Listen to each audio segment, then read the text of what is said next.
Yes, good morning everybody. Please आप लोग अपने अपने mics mute कर लीजिए.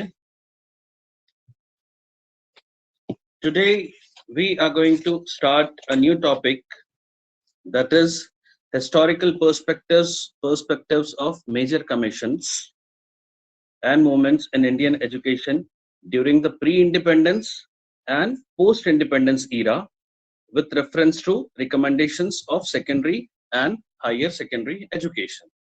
हमको आज के इस सेशन में ये देखना है कि अहम कमीशंस और तालीमी तहरीकात के जरिए क़ब्ल आज़ादी और बादस आज़ादी के अहद में तालीमी इस्लाहत के लिए की गई जद्दोजहद का तारीखी पस मंज़र.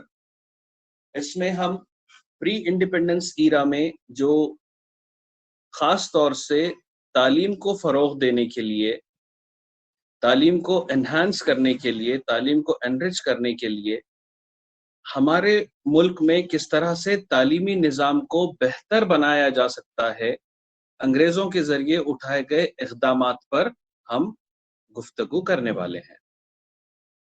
हम लोगों ने ये देखा कि 18वीं सदी तक मुग़लों की हुकूमत रही है यहाँ पे. अब Excuse me, sir. Yes. Sir, can you please explain something in English? What is अक़दाम, sir? ये नहीं समझा फिर अभी. Okay, today we are going to discuss on pre-independence and post-independence movements and the recommendations given by Britishers. We are discussing on question. We are discussing on light आ गई, अल्हम्दुलिल्लाह, अल्लाह का शुक्र है. सर क़ब्ल आज़ादी और एक कौन सी आज़ादी बोले आपने? Pre independence and post independence.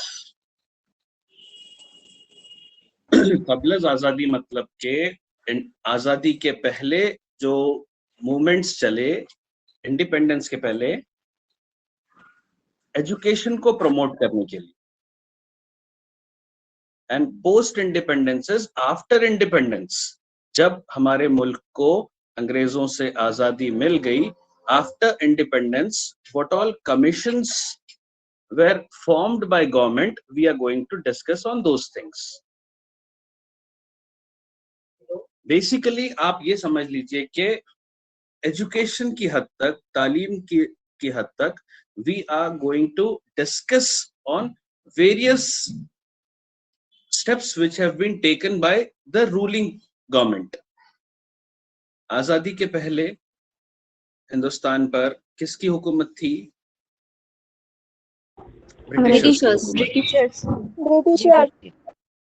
हमने मिडिवल पीरियड में ये देखा कि किस तरह से मुगलों की यहाँ पे तकरीबन 1000 से 1200 साल की हुकूमत रही है इस मुल्क में.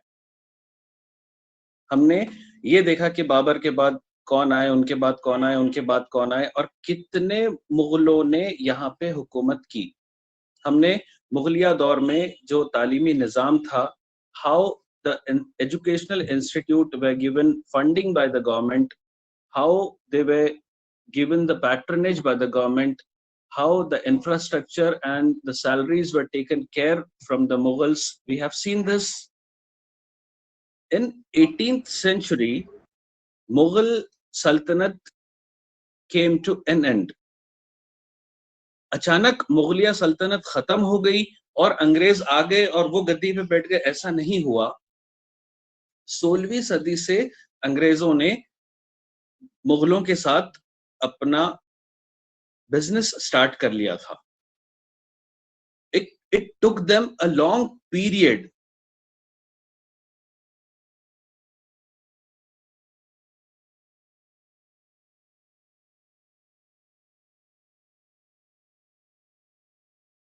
ट्रेड करने के लिए आए 16वीं सदी में, 16th सेंचुरी में, और 18th सेंचुरी में वो लोग रूलर्स बन गए, या उन्होंने हिंदुस्तान पर कब्जा कर लिया, या हिंदुस्तानियों को गुलाम बना लिया, या आप कह सकते हैं. Excuse me, sir, your voice is coming very slowly, sir. सभी को आवाज कम आ रही है? Yes, sir. Yes, sir.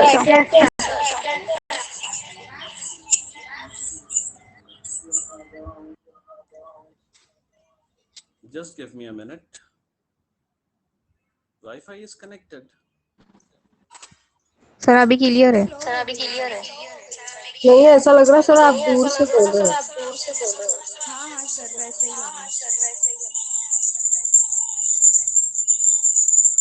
Am I audible now? Yes, sir. Yes, sir. अभी अपने माइक ऑफ करिए please.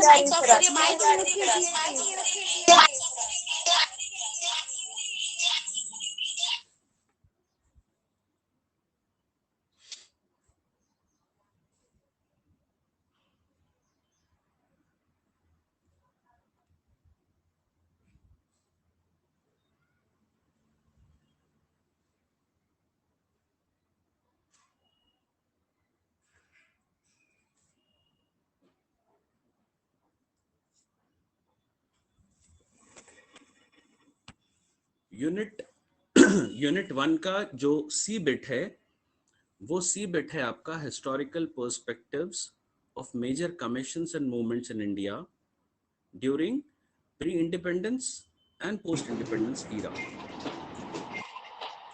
with reference to recommendations of secondary and higher secondary education. अब ये सेक्शन को दो हिस्सों में तकसीम किया गया है. प्री इंडिपेंडेंस एक हिस्सा है और पोस्ट इंडिपेंडेंस एक हिस्सा है.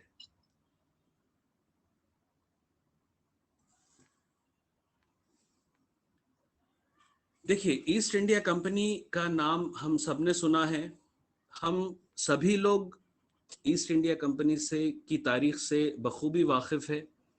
किस तरह अंग्रेजों ने हमारे मुल्क पर हुकूमत की, किस तरह से वो लोग एज अ ट्रेडर्स यहाँ पे दाखिल हुए और किस तरह से वो लोगों ने एक तवील अरसे तक हिंदुस्तानियों को गुलाम बनाकर रखा. इन तमाम बातों से हम लोग वाकिफ है. एक हम उसका रिकैप भी कर लेंगे और अंग्रेजों का तालीमी मियार को सुधारने में क्या कंट्रीब्यूशन है.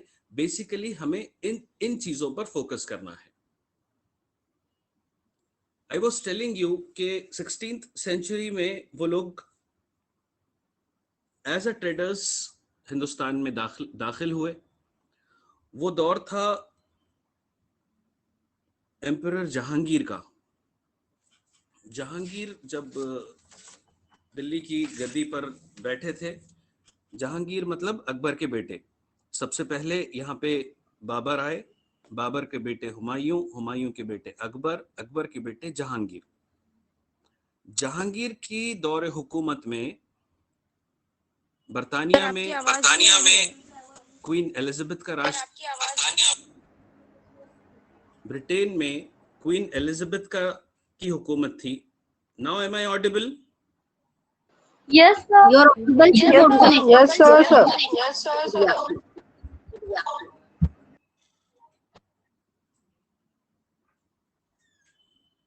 ओके.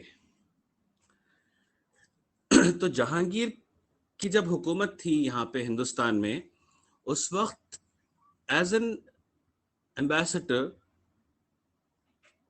या ब्रिटेन से सर विलियम हॉकिंस हिंदुस्तान आए और उन्होंने क्वीन एलिजाबेथ का मैसेज हुमायूं के लिए लेके आए और उन्होंने ये कहा कि आपके पास हिंदुस्तान में जो चीजें पाई जाती है उन चीजों को हम एक्सपोर्ट करना चाहेंगे और जो चीजें दूसरे ममालिक में मिलती है उन चीजों को हम हिंदुस्तान लाएंगे. तो एक बिजनेस प्रपोजल लेकर वो हुमायूं के पास आए थे.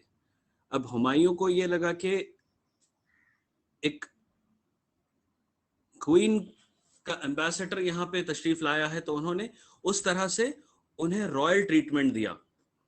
उस दौर में तमाम ट्रेड्स या मैक्सिमम चीजें जो है तो बंदरगाह के जरिए ट्रेडिंग हुआ करती थी. सूरत की जो बंदरगाह थी वहां बड़े बड़े जहाज आया करते थे और ऐसा नहीं है कि अंग्रेज ही पहले थे. 16वीं सदी में अंग्रेजों से पहले पोर्तुगीज के साथ मुगलों का पैक्ट हो चुका था। वो लोग ऑलरेडी यहाँ की जो चीजें हैं, हिंदुस्तान में जो पैदा होने वाली चीजें हैं, वो चीजें दुनिया की दूसरे मुल्कों में ले जाकर उसका बिजनेस किया करते थे। अंग्रेजों ने जब ये देखा कि पोर्तुगल या पोर्तुगीज अच्छी खासी आमदनी क्रिएट कर रहे हैं हिंदुस्तान के जरिए, तो वो लोगों ने भी एक बिजनेस प्रपोजल लेकर हुमायूं के पास आए और उनसे इजाजत ली कि वो लोग भी हिंदुस्तान में बिजनेस करना चाहते हैं, यहाँ की चीजों को एक्सपोर्ट करना चाहते हैं। फिर जैसे जैसे उनके ताल्लुकात बढ़ते गए, उन्होंने कुछ और प्रिविलेजेस मुगल्स को देना चाहा। उन्होंने ये बताया कि उनके पास इतनी आर्मी है, अगर आप प्रिकॉशनरी मेजर्स पे अपनी आर्मी के साथ साथ अंग्रेजों को भी अगर आप शामिल करें तो ज्यादा बेहतर होगा। यानी कि बिजनेस डील के साथ साथ वो और भी जो एडॉन्स जिसे कहते हैं वो प्रोवाइड करने लगे मुगलों को। फिर उन्होंने ये किया कि उन्होंने ये देखा कि पोर्तुगीज को हम किस तरह से दूर कर सकते हैं मुगलों से, तो उन्होंने पहले वो चाल चली। उन्होंने पुर्तगाल की जो बिजनेस स्ट्रेटजीज थी उसकी वीकनेसेस या उसके बारे में मुगलों को बताया कि वो क्या सही कर रहे हैं, क्या गलत कर रहे हैं, और कहीं ना कहीं उनको बहकाकर वो ये चाहते थे कि हमारी मोनोपोली यहाँ पे कायम रहे। हमारे अलावा, ब्रिटिशर्स के अलावा हिंदुस्तान में और कोई ट्रेड नहीं करना चाहिए और किसी ने बिजनेस नहीं करना चाहिए। तो ये 1608 में एक हेक्टर नाम का जहाज से उन लोगों ने शुरुआत की। You can see this is Sir William Hawkins, and this is his ship that is called as Hector. He visited Emperor Jahangir और अपने गिफ्ट्स के साथ, तोहफों के साथ वो यहाँ पे आए थे। उनका बहुत ग्रैंड वेलकम किया था जहांगीर ने, और इस तरह से वो लोग अपने बिजनेस के जरिए हिंदुस्तान में दाखिल होने की उन्होंने कोशिश की। उन्होंने फिर सूरत में फैक्ट्री लगाने की इजाज़त ली। अब चूंकि इंग्लैंड का एम्बेसडर यहाँ आया है, क्वीन एलिजाबेथ की तरफ से वो आए हैं, तो उन्हें फिर जहांगीर ने इजाज़त दी। उसके बाद सर थॉमस रॉ जिनका नाम है, उन्हें as a first ambassador Jahangir के महल में उनके एज अ एम्बेसडर उनका अपॉइंटमेंट हुआ। He was Sir Thomas Roe. अब जब महल में एंट्री हो गई एज अ फॉरेन एम्बेसडर, तो जाहिर सी बात है तमाम चीजों पर एक दूसरे मुल्क के एम्बेसडर की नजर रहने लगी। तो एक बहुत प्री प्लान तरीके से Britishers, they have implanted their people in bureaucracy, in administrative system of Mughals. Then later on, they started interfering. They started giving suggestions how the things should be controlled, how the things should be managed, how Britishers can help Mughals in resolving the problems which are occurring within the country. So, एक अपनी need create करने की कोशिश की अंग्रेजों ने pact के जरिए। अब चूंकि एम्बेसडर भी अपॉइंट हो चुका था, हमने ये देखा कि सूरत की बंदरगाह से पोर्तुगीज को उन्होंने वहां से उनका पत्ता कट करने में वो कामयाब रहे। तो धीरे धीरे फिर वो लोगों ने यहाँ पे फैक्ट्रीज फॉर्म करना शुरू किया। शाही फरमान जारी किए गए जहांगीर के जरिए कि अहमदाबाद है, बहरामपुर है, आगरा है, सूरत है, जो चीजें समंदर से जुड़ी हुई थी, जो सिटीज इजी टू एक्सेस थे ट्रेड के हिसाब से, बिजनेस के हिसाब से, वहां पे फैक्ट्रीज बनाना शुरू की अंग्रेजों ने। फिर जो लोकल लोग थे उन्हें उस फैक्ट्रीज में जॉब्स मिलने लगे। तो कहीं ना कहीं गवर्नमेंट को ये फील हो रहा था कि this is in favour of our country, this is in favor of our people, this is in favor of the people living in our country.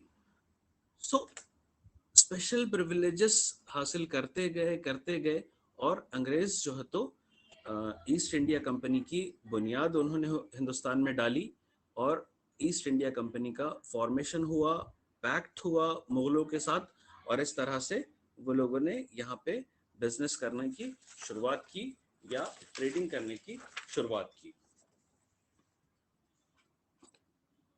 East India Company का क़याम अंग्रेजों ने किया था, जिसके तहत भारत में तिजारत को फरोग देना और मशरिकी खित्ते में तिजारती मराकज़ कायम करना था। Do you want to take it down?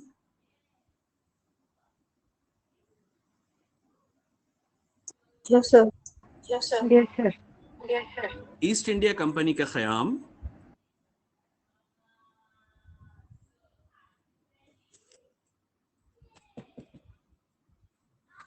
East India Company का क़याम अंग्रेजों ने किया था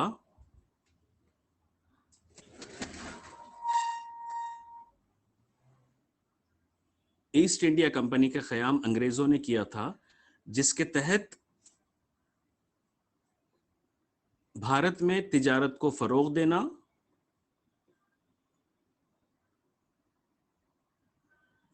भारत में तिजारत को फरोग देना और मशरिकी खित्ते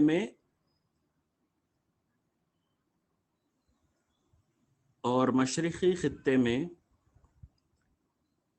तिजारती मराकिज़ कायम करना था।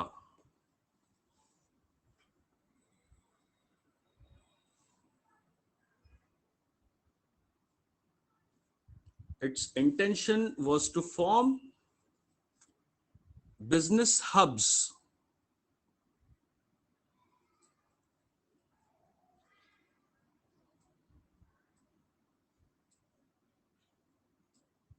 बुनियादी तौर पर कपास यानी कि रुई, मखमल, नमक, चाय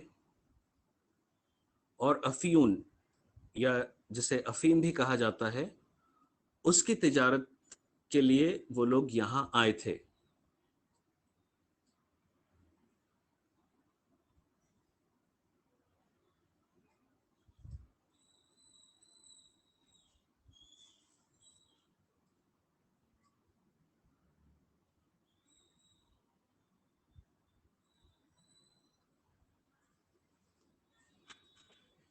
Originally chartered as the governor and company of merchants of London trading into the East Indies, the company rose to account for half of the world's trade, particularly in basic commodities including cotton, silk, indigo, dye, salt, saltpeter, that is potassium nitrate, tea and opium, that is अफीम।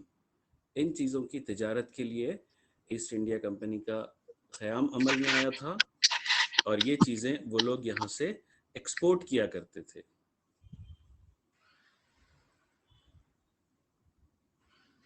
During its first century of operations, the focus of the company was trade, not the building of an empire in India. Company interests turned from trade to territory during the 18th century as the Mughal Empire declined in power. यानी कि मुगलों के महल में रहकर ambassador की तौर पर उन्होंने 16वीं सदी से तो 18वीं सदी तक इंतजार किया। जब मुगलों की हुकूमत डिक्लाइन होने लगी, जब मुगल कमजोर पड़ने लगे, जब अंग्रेजों ने अपनी ताकत मनवा ली, तब जाकर उन्होंने यहाँ अपना इख्तिदार या अपना जो रूल है वो नाफिज किया। यानी कि 16वीं सदी से तो 18वीं सदी तक। अब जाहिर सी बात है, इतनी तवील अरसे तक अंग्रेज यहां रहे ट्रेडर्स बनकर, तो वो तमाम चीजों से वो लोग वाकिफ हो चुके थे, हिंदुस्तान में रहने वाले लोगों की नफ्सियात से, उनके रवैये से, उनके बिहेवियर से, हर लेवल पे, एडमिनिस्ट्रेटिव लेवल पे क्या खामियां हैं, ब्यूरोक्रेसी में क्या खामियां हैं, आम लोगों की क्या रिक्वायरमेंट्स है, उनकी क्या नीड्स है, मतलब कि वो हिंदुस्तानियों की नस नस से वाकिफ हो चुके थे। तो जाहिर सी बात है, जब तमाम शोबाजात पर उनकी नजर थी, तो they were keenly observing the education system of India. They were looking ke what type of education is given to the people. We have already discussed on the history. When Britishers were here, वैदिक period की जो दरसो तदरीस का अमल था वो भी जारी था, Buddhist दौर का जो दरसो तदरीस का अमल था वो भी जारी था, और मिडिवल पीरियड का भी जारी था। Here there were different people belonging to different school of thoughts. हर कोई अपने मजहब को मानने वाले थे, अपने मजहब के एतबार से तालीम को अहमियत देने वाले थे।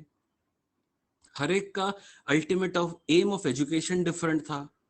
कुछ लोग यहाँ पे मोक्ष प्राप्ति के लिए तालीम हासिल कर रहे थे, कुछ लोग यहाँ पे निर्वाण हासिल करने के लिए तालीम हासिल कर रहे थे, कुछ लोग यहाँ पे जो मिडिवल पीरियड का जो अल्टीमेट एम था, that was living life for permanent world, Daimi जिंदगी के लिए जिंदगी गुजारना। They have observed each and everything very minutely, and they started dealing psychologically with Indians.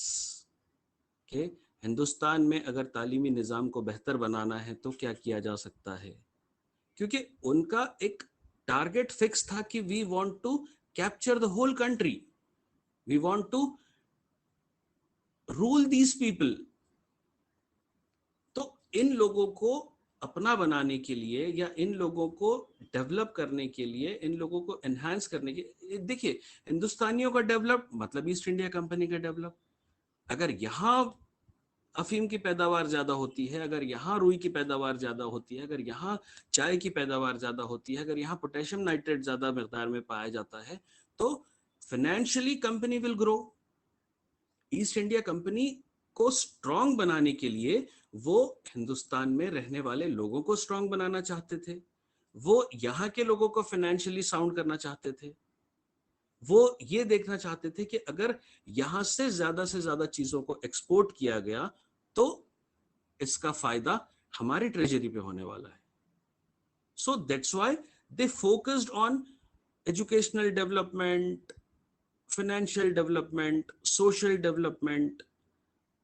हर तरह से उन्होंने यहां पे ग्रोथ करने की कोशिश की, प्रोग्रेस करने की कोशिश की। This is about Warren Hastings. वैसा देखा जाए तो Warren Hastings he was a very common man. Company ने उन्हें एज अ क्लर्क हिंदुस्तान भेजा था, लेकिन अपने विजन की बुनियाद पर, अपनी सोच की बुनियाद पर, एक जो कंपनी को, ईस्ट इंडिया कंपनी को ग्रो करने की उनकी जो पॉलिसीज थी, उन पॉलिसीज की बुनियाद पर he was made governor general of India. That time जब वॉरेन हेस्टिंग्स यहाँ पे आए थे, उस वक्त 3 अलग अलग प्रेसिडेंसीज थी अंग्रेजों की। यहाँ पे मद्रास प्रेसिडेंसी अलग थी, बंगाल प्रेसिडेंसी अलग थी, और कलकत्ता प्रेसिडेंसी अलग थी। उन प्रेसिडेंसीज को उन्होंने यूनाइट करने की कोशिश किया और एक गवर्निंग बॉडी बनाई, और इस गवर्निंग बॉडी का उन्हें फिर कंपनी की तरफ से गवर्नर जनरल बना दिया गया। हम 18वीं सदी की बात कर रहे हैं। 16वीं सदी से 18वीं सदी तक ये जो चीजें हुई है, 1700 hello Yes, Am I sir. audible? Yes, sir. Yes, sir. जी जी 17वीं सदी यानी कि 16वीं सदी से 18वीं सदी के दरमियान 1773 में ईस्ट इंडिया कंपनी के जरिए एक प्रपोजल भेजा गया जिसको ब्रिटिश पार्लियामेंट में पास किया गया and that is called as 1773 का रेगुलेटिंग एक्ट। उसके बाद वो रेगुलेटिंग एक्ट में ये था कि जो डुअल सिस्टम चल रहा है हिंदुस्तान में एडमिनिस्ट्रेशन का, कि यहाँ पे निज़ामों को भी पावर दिया गया है, यहाँ पे सुल्तानों को भी पावर दिया गया है, यहाँ पे राठौड़ों को भी राजपूतों को भी पावर दिया गया है और पैरेलली अंग्रेजों को भी पावर दिया गया है। यानी कि जो मनसबदारी है, जो लोग टैक्स वसूल करने का जो निज़ाम है, फिर एडमिनिस्ट्रेशन चलाने का जो निज़ाम है, तो अब इन्होंने ये प्रपोजल दिया कि अब यहाँ के जो रूलर्स है, जो प्रिंसली स्टेट्स के को देखने वाले केयरटेकर्स है, वो लोग अब बहुत कमजोर हो चुके हैं, बहुत वीक हो चुके हैं। तो we should dissolve these powers and we should take over everything in our hands. Taxes हमने वसूल करने चाहिए, लगान हमने वसूल करनी चाहिए, जितने भी जो यहाँ पे चीजें पैदा होती है वो तमाम चीजों पर अब हमारा अधिकार होना चाहिए। तो ब्रिटिश पार्लियामेंट में 1773 में ये एक्ट पास किया गया जिसे रेगुलेटिंग एक्ट कहते हैं और उस हिसाब से यहाँ के जितने भी किंग्स थे, एम्परर्स थे, या जो धीरे धीरे वक्फे वक्फे से वो लोग कमजोर पड़ते गए और फिर 18वीं सदी में मुगलिया सल्तनत बिल्कुल खत्म हो गई। वॉरेन हेस्टिंग्स की हम बात ये कर रहे थे, उन्होंने ये देखा कि there is no growth in education. अब जिस तरह से अंग्रेजों का जो विजन था उस हिसाब से ग्रोथ नहीं हो रही थी। लोग यहाँ पे अपने रिलीजन सेंटर्ड एजुकेशन पर डिपेंड थे। वैदिक दौर के मानने वाले वेदों को पढ़ रहे थे, बुद्धिस्ट दौर के मानने वाले अष्टांग मार्ग को फॉलो कर रहे थे, मिडिवल पीरियड के जो लोग हैं वो लोग जो उनके रिलीजियस बुक्स में लिखा हुआ है उसी को फॉलो कर रहे थे। So he considered that if this country should be grow, अगर यहाँ पे लोगों को जब तक हम वेस्टर्न कल्चर से इंट्रोड्यूस नहीं कराएंगे, या इनके जो कल्चर है, इनके कल्चर ही में जो चीजें अवेलेबल है, ये प्राइमरी एजुकेशन और सेकेंडरी एजुकेशन तक लिमिटेड है। Why not to form institutions, universities for them. तो वॉरेन हेस्टिंग्स ने सबसे पहले तो वर्नाकुलर लैंग्वेज को अहमियत दी, यानी कि नेटिव लैंग्वेज को अहमियत दी या मदर टंग को अहमियत दी। ठीक है, you whatever religion you belongs to, follow your own religion but take higher education which your religion is allowing you। आपको जो भी तालीम हासिल करना है, आपको जो भी मजहब फॉलो करना है वो फॉलो करिए। But somewhere there was hidden agenda behind Warren Hastings policy also. He also wanted to promote his religion. वो मिशनरीज को यहाँ पे इनवाइट करना चाहते थे, वो क्रिश्चियनिटी को यहाँ प्रमोट करना चाहते थे। Somewhere the hidden agenda behind every era, behind every period, was to promote religion. But what Warren Hastings did, he didn't disclose his agenda, but he gave the importance to the existing religion. He gave importance to the people who are following their religions. So he established Calcutta Madras in 1781. He established Sanskrit college Banaras, और उसके साथ साथ western education को introduce किया उन्होंने। It was just a introduction कि आप लोग ये करो, यही जरूरी है, संस्कृत सीखो, अरबिक सीखो, पर्शियन सीखो, आप अपने अपने मजहब को फॉलो करो, अपने मजहब को डीप में स्टडी करो, इस पे रिसर्च करो, इसकी अपने अपने दीन की तबलीग करो, लेकिन साथ साथ वेस्टर्न कल्चर क्या है वो भी तो पढ़ो. Don't consider this as a foreign language. Don't think that we are foreigners. जिस तरह से आपका कल्चर है, जिस तरह से आपका मजहब है, हमारे पास भी रहने वालों का एक कल्चर है, एक जबान है, एक मजहब है, इसको आप स्टडी तो करिए. So he introduced Western education. He introduced westernization in education system. यानी कि मुख्तलिफ तालीमी इदारों में अब अंग्रेजी भी पढ़ाना चाहिए, वेस्टर्न कल्चर क्या है, ईस्ट इंडिया कंपनी क्या है, ये सारी चीजें बताना जरूरी है. He insisted on this policy. उन्होंने कलकत्ता मद्रास फॉर्म किया. The Calcutta Madras was set up by Warren Hastings in 1781 for Muslim education. जिन लोगों को मुस्लिम एजुकेशन लेनी है, आप अपनी आइडियोलॉजी के हिसाब से आइए, यहाँ पे आला तालीम हासिल करिए, तमाम फैसिलिटीज़ अंग्रेज़ों के ज़रिए दी जाएगी, आपको बेहतरीन इंफ्रास्ट्रक्चर प्रोवाइड किया जाएगा, आपको बेहतरीन टीचर्स दिए जाएंगे, आपके बच्चों को एक माहौल दिया जाएगा तालीम हासिल करने के लिए.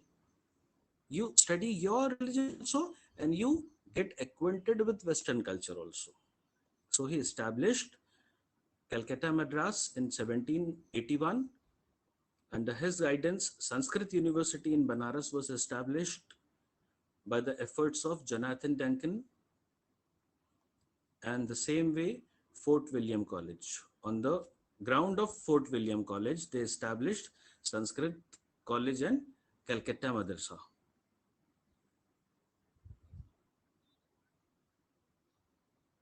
ओके यानी कि कलकत्ता मदरसा जो था या संस्कृत कॉलेज जो था, वो उसकी बुनियाद या उसको फॉर्म करने के पीछे की सोच वॉरेन हेस्टिंग्स की जो थी उसको समझने की कोशिश कीजिए. Somewhere he tried to convince East India Company that what is the need of Indians, how that need can be catered, how that need can be fulfilled. Calcutta मदरसे की वजह से या संस्कृत कॉलेज की वजह से एक मैक्सिमम जो मेजॉरिटी थी यहाँ के लोगों की, जो आइडियोलॉजी को वे लोग बिलोंग करते थे, जो सोच के वो लोग थे, उन्हें ये लगा कि this is for our benefit, this is for our welfare. हमारे बच्चे आला तालीम हासिल करेंगे. यूनिवर्सिटीज हमने ये देखा था कि अंग्रेजों के आने के पहले यहाँ पे सिर्फ तक्षशिला और नालंदा यूनिवर्सिटी थी, which was established in Buddhist period. और कहीं ना कहीं वैदिक दौर की तालीमात गुरुकुल तक सीमित रह गई थी, कहीं ना कहीं मिडिवल दौर की तालीमात मदरसे और मकतब तक लिमिटेड रह गई थी. सो ही was very good in fault finding. उसने यहाँ के लोगों की नफ्सियात के साथ खेला. उसने ये देखा कि भाई आपके बच्चे तो तालीम ही हासिल नहीं करते, फिर आप किस तरह से अपना लाइफस्टाइल डेवलप करेंगे, किस तरह से आपको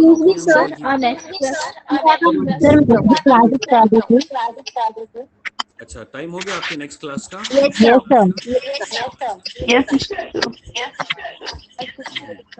Okay. We'll continue on Monday then. Sure, sir. Thank you. Okay, sir. Thank you, sir. Okay, sir.